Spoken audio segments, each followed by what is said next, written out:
Merhaba arkadaşlar. Yeni videomuzda istek kipinin ikinci versiyonunu göreceğiz. Bildiğimiz yine istek kipi fakat burada farklı bir durum var. Farklı bir fiil de kullanacağız. Fas'tın fiili arkadaşlar istemek demek. Geçenki videoda yani bir önceki videoda ne yapıyorduk? Sadece fiil kökünün önüne bı getirerek istediğimizi sağlıyorduk. Ama burada ona ek olarak bir de fas'tın fiili var. Şimdi hangi zaman kökünü kullanacağız derken burada bunu açıkladım. Yapılmak istenen bir fiil var. Bu yapılmak istenen fiilin şimdiki zaman kökü kullanılacak daima. Mesela şunu yapmak istiyorum. Örneğin yemek istiyorum, içmek istiyorum.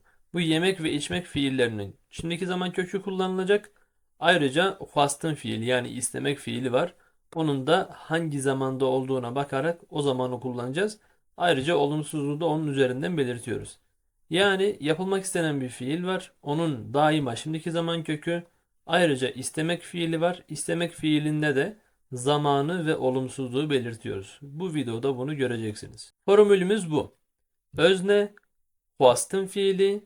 Bu fiilden sonra esas yapılmak istenen fiilin önüne b eki, o fiilin şimdiki zaman kökü, en sona da öznenin şahıs eki.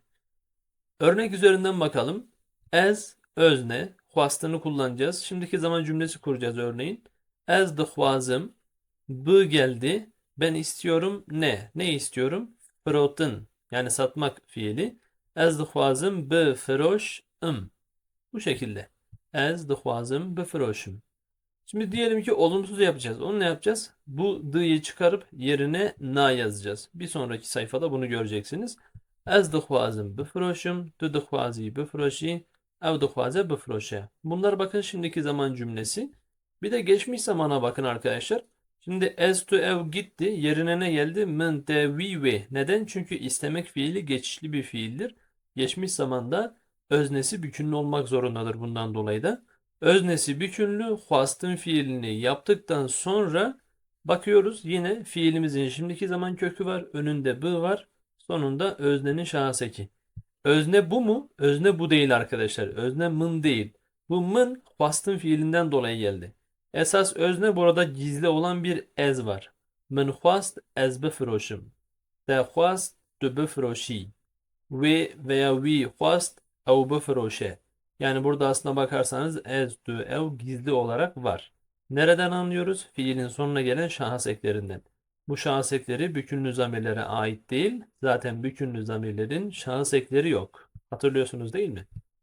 Peki, formülü anladığınızı düşünüyorum. Özne, pastın fiili, yapılmak istenen fiilin önüne b eki, o fiilin kökü ve öznenin şahıs eki. Olumsuz yaparken de d'yi kaldıracağız, na koyacağız. Tabi şimdiki zamandaysak, geçmiş zamandaysak da n koyacağız. Zaten hatırlarsanız n geçmiş zaman olumsuzluk kökü, na ise şimdiki zaman olumsuzluk köküydü.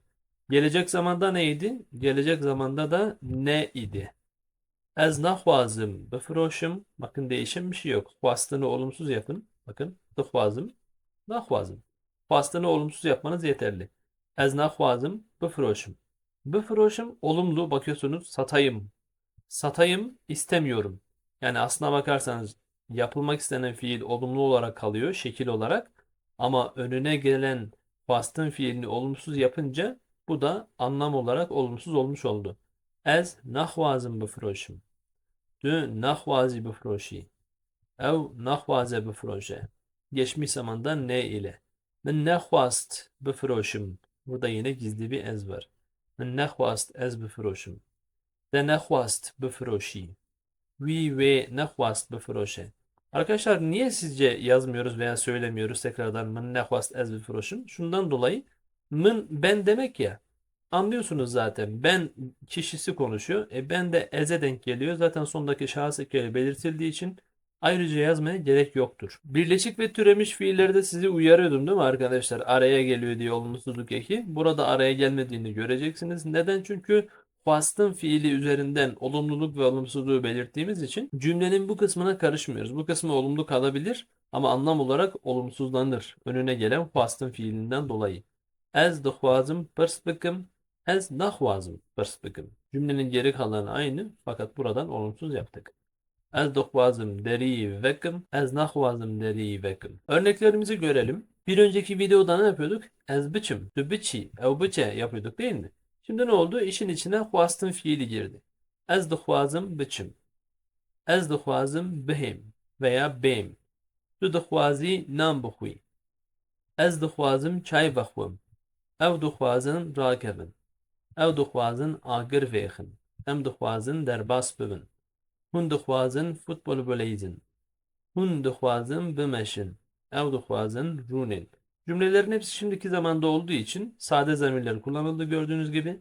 Eğer geçmiş zamanda olsaydı min xwest biçim, min xwest bêm, te xwast nan bixwî, min xwast çay vexwim şeklinde yapacağım arkadaşlar. Geçmiş zamanda özneleri bütünlüğü yapacağım. Xwast'ın fiili gelecek, devamı aynı. Te xwast nan bixwî. Bakın nan bixwî kısmı değişmedi. Sadece te xwast oldu. Tu dixwazî, te xwast oldu. Bu cümlelerin bir de olumsuzluğuna bakalım. Görüyorsunuz ki hepsi xwast'ın üzerinden olumsuz yapılmış arkadaşlar.